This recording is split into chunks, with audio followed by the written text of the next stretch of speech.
So here we are for the third episode of this Rebuilding a Fallen Giant, and in today's episode we are going to be starting our first full season as manager. We've gone through the winter transfer window, the season is about to start. We've had our youth intake before the season starts here in Norway, and let me tell you, it's a very, very impressive youth intake, potentially the best I've ever seen on FM24.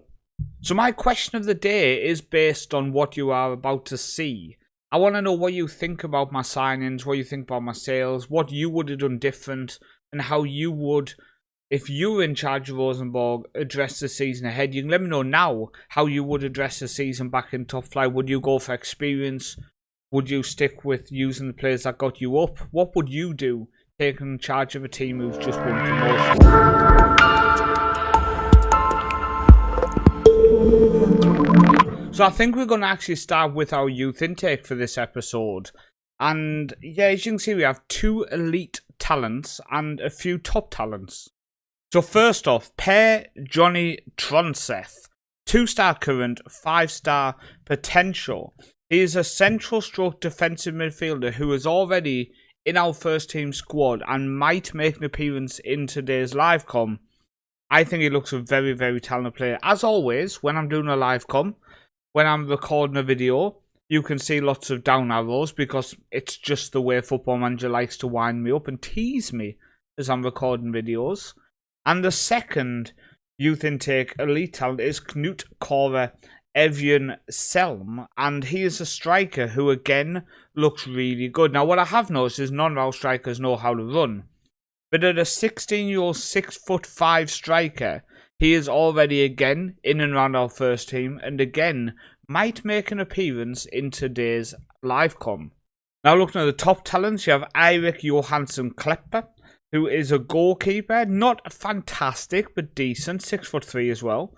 You have Knut Kåre Schanke, who is a winger, but to me he's more of a striker. Does lack the composure of a striker, but apart from that, definitely fits that role.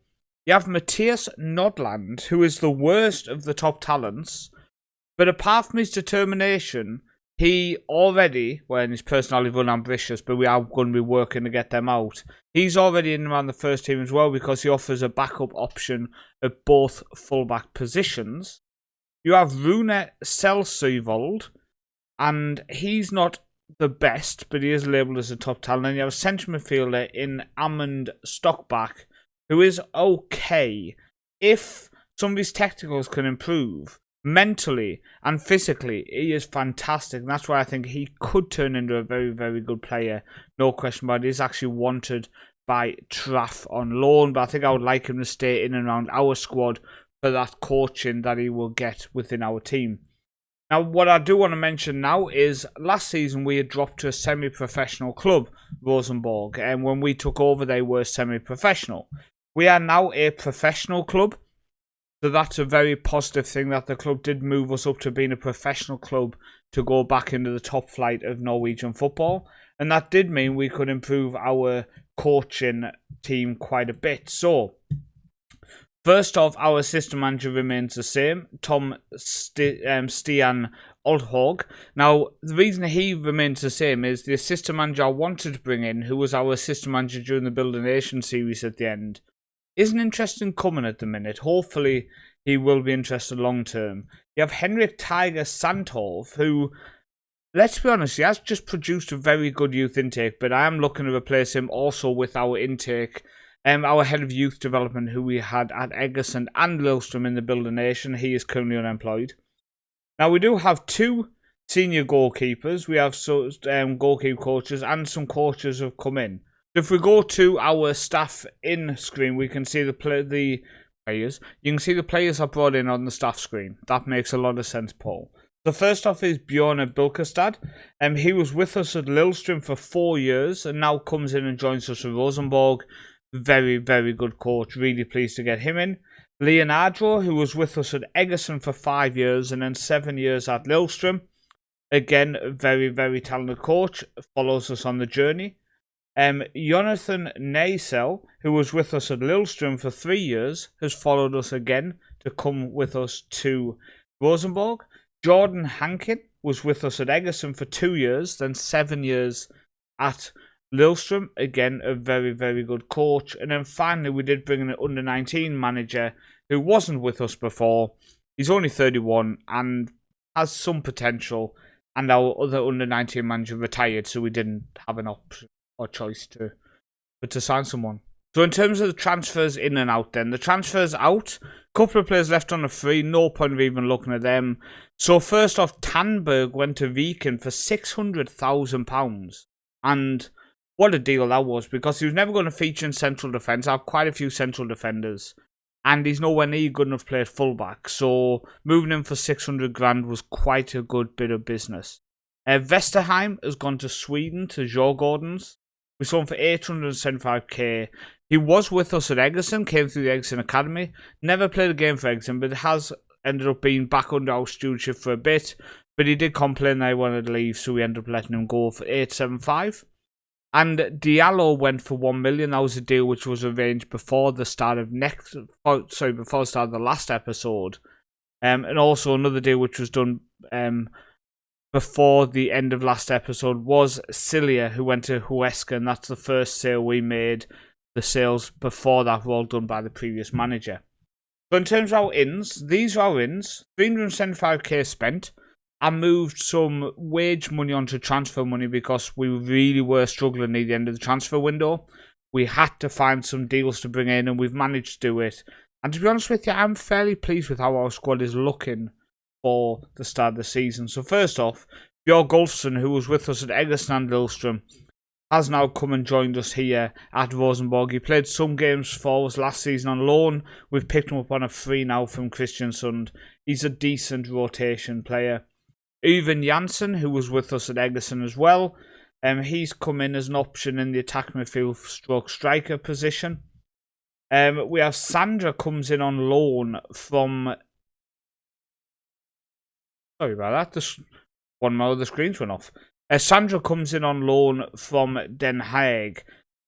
He only comes in on a 6-month loan deal. We don't really need him now with all the other signings we managed to pick up. But he adds a bit of depth for the first half of the season. Next signing, played for us at Egerton, then came to Lillestrøm. He's now at Rosenborg with us, 26 years old now. Schiel, Vettler Christopher Schiel, very, very good central defender. I think he adds a lot of depth to this squad, a lot of quality.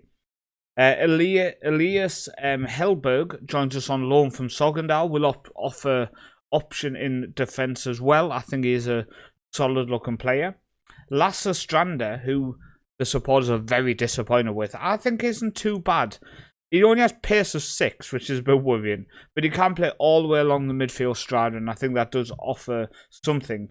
The next player I'm very, very pleased to bring in came through the Lillestrøm Academy, featured a lot for us. Vadim Martinik, who is a Ukrainian, Norwegian region, and he's a very, very solid ball-winning midfielder. So really happy to bring him in. And then we have our only money signing of the summer. Osman C joins us from Diambars FC in Senegal. He comes in for 275k, and I think that's a very, very nice pickup. I really do. Next one coming in on loan is Carlos Henrique. We needed more depth with quality. He comes in, he's going to be mainly playing for our B team, to be honest with you, this season. But if he develops okay to how my coaching team thinks he might, then we might look at bringing him in. And then the final signing was, I don't want to say it was a panic buy, but it was one of the ones where you couldn't really see everything about him. He was recommended to you and you thought, I'll take a punt. Goran Mladenovski. I feel like I nailed that.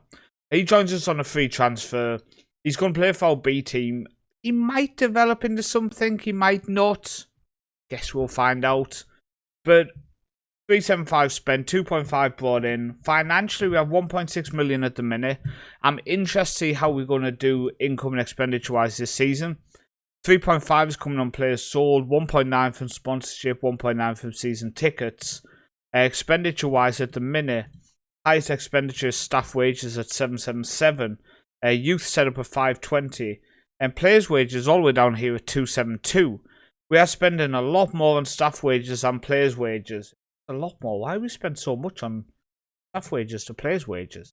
Who's stealing all our money? Head of youth development is on 5,500. Hansen, who we didn't sign, by the way, is on 4,400. That's 10k just on them two. 3.8k for recruitment analysis. I mean, these contracts all run out at the end of the season, so we will be able to massively cut our wage bill down as well. It all depends on where we finish this season. If we have a good season, we don't need to panic so much about our wage expenditure, but for now, it is something we're keeping an eye on. As you can see on the finances, we're only spending 25.788 out of a 39 available. So, I mean, we do have a little bit of money spare, and we are scouting to people in Africa. We might end up bringing over a couple of more gems, but for now, we're going in as we are. So our pre-season went okay. Couple of nice victories. Ollesund 2-0 and a 4-1 over Sandviksens before defeat to Swedish side Dunsvoll and Malmo 3-1 and 2-1 away from home. We have just beat Buvik in our final friendly. But our squad and our tactic, I am fairly pleased with. I really am. Inge Bertsen's going to be our goalkeeper. He was our backup last year. I think he's fairly solid. And he did come through the academy as well. I do think he's definitely worth holding on to. A back four of Garini at right back, who is technically a left back, but he is right-footed.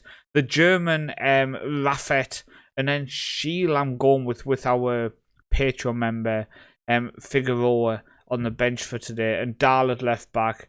Niesveen and Martinuk in defensive mid. Østegard, C, and Torresson, and then Dan Finch up top.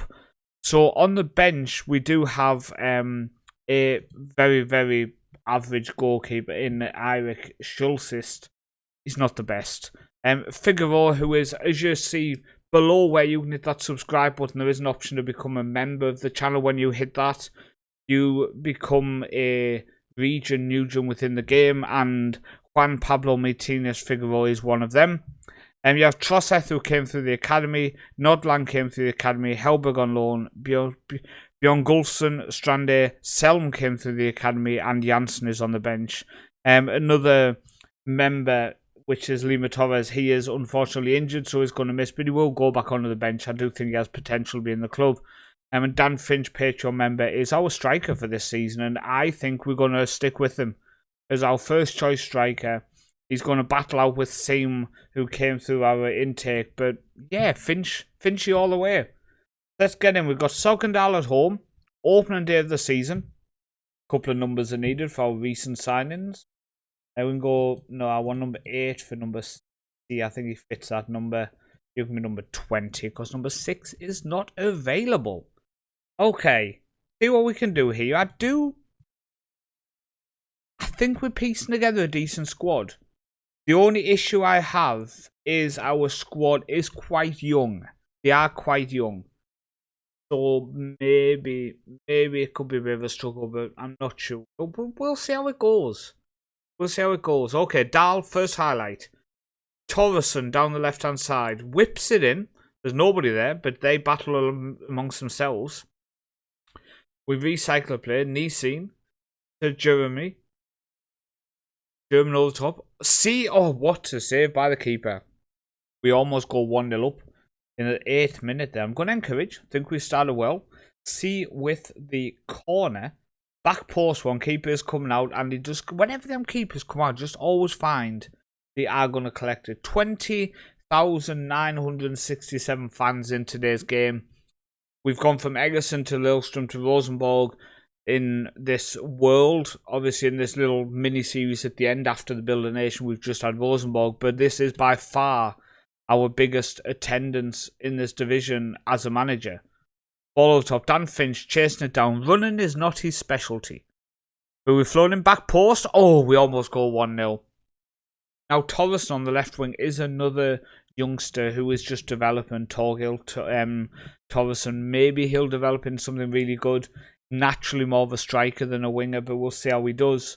I do think during this season we will pull our focus into just investigating how players are developing and how they are looking, and get you to know my squad just a little bit better. Hopefully it makes the journey and the experience of the journey that little bit better for you. Right, Torresson with the corner. floats it in, comes back out to Shield. He doesn't get to it.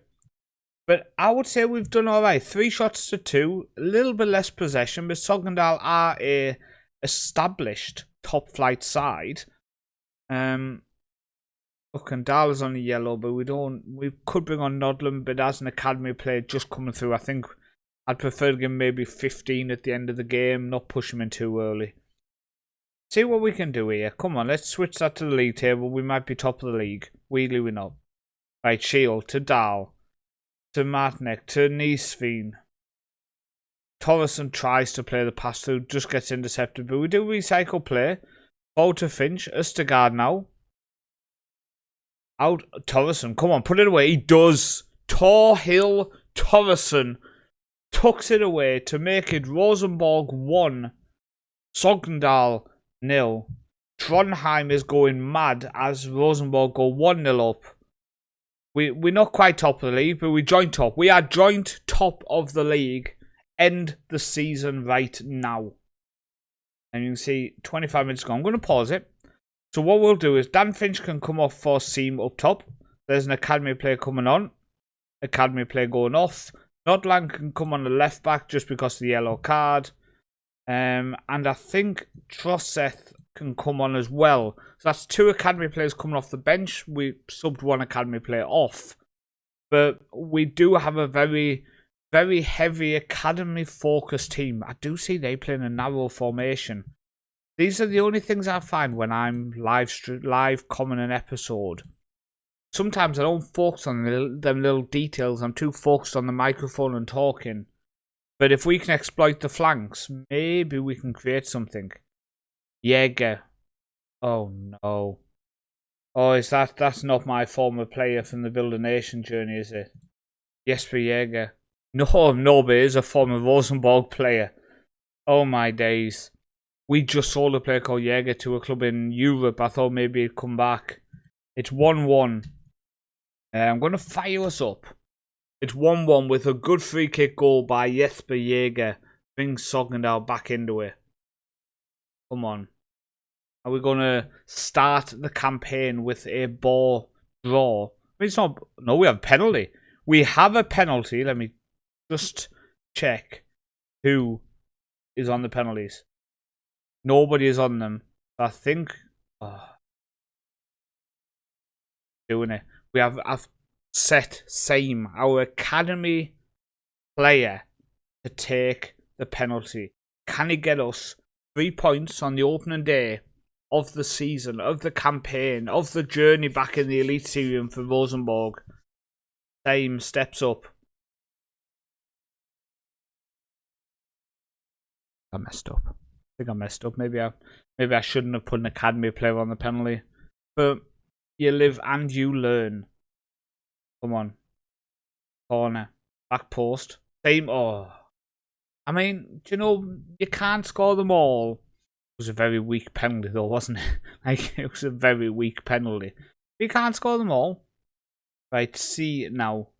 With the corner, it's going to be a short one because the players come short. Østegard goes across Thornton. See, puts it in, but cleared away. Looking like... I don't want to push on them because we're such a young, inexperienced side. Trying to push for victories, I think, could result in us getting countered, us getting beaten, and us losing games due to us trying to win them, if you know what I mean. So I'd almost just settle with how we're playing. Don't overplay, don't go crazy, trying to get into it and just do what we can do. As Østegard's picked up a second yellow, and we go down to 10 men right at the end of the match. Oh, I have to sympathise. It was one of them games. We could have won the game. On another day, we would have won. But unfortunately, we start the league campaign with a point, not a defeat. So that is it for today's episode. Hopefully you did enjoy it. Make sure you have dropped a like on the video if you haven't already. Make sure you do comment below. It's very much appreciated. And I will see you in the next episode as we continue our journey of rebuilding a former giant.